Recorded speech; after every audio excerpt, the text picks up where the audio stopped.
aset kedua yang terbaik, ini sebenarnya ada di sini ya. Aset pertama yang paling baik menurut gue Bitcoin. Aset kedua itu adalah gold. Ya.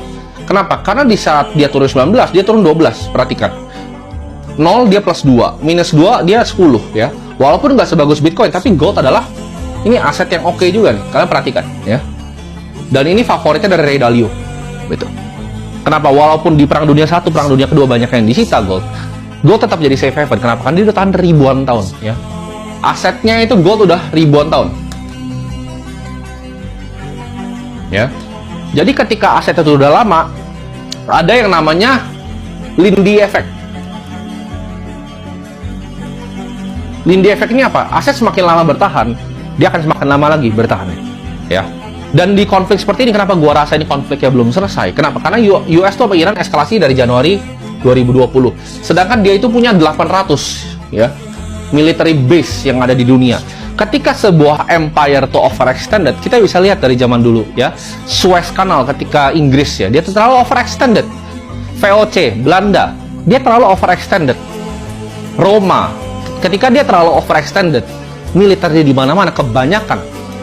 Itu di saat empire-nya jatuh. Dan gue lihat pattern yang sama di US. Coba berapa banyak base US military base di Timur Tengah?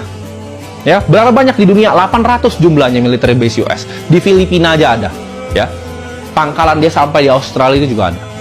Jadi ketika dominan powernya yaitu US itu melemah, kita lihat dunia ini kan berubah ya. Ada kekuatan-kekuatan baru ya. Kekuatan baru adalah Rusia. Dia mengalami kemenangan di sini.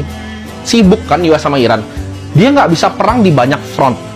Ya, dia nggak bisa ketika dia overextended military kapasitasnya, dia nggak bisa perang di banyak tempat. Ya, kalau nanti ada eskalasi lagi di Cina dan Taiwan, ini kemungkinan menurut gua kecil sekali. Tapi kalau terjadi, US nggak bisa lakuin apa-apa. Ini mereka menang nih sekarang nih dari 2022 dan lama loh perangnya. Ya, jadi jangan kira perang yang ini itu bahkan sebentar, yang sekarang 2026, karena eskalasi udah dari 2020. Jadi menurut Ray Dalio akan ada debt, hutang, money printing, dan disorder.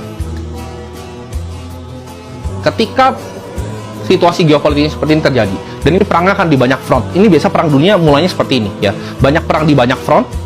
Mereka coba menurut gue peace talk-nya kemarin cuma bullshit. Akhirnya US kirim lagi kan kapal untuk jaga Hormuz sekarang. Menurut gue nggak segampang itu, nggak segampang damai ya. Karena sudah banyak sekali yang dihancurkan di Iran. Ya, Iran minta, oh lu udah nyerang gue, ganti rugi at least. Tapi US nggak mungkin bisa ganti rugi. Kenapa? Karena budgetnya di spending di militer semua. Dan ada pertanda ya ketika gold ini agak beda sampai sekarang ya. Karena sejak US bikin global tarif deklarasi 2025, apa yang terjadi? Bank sentral dunia di Cina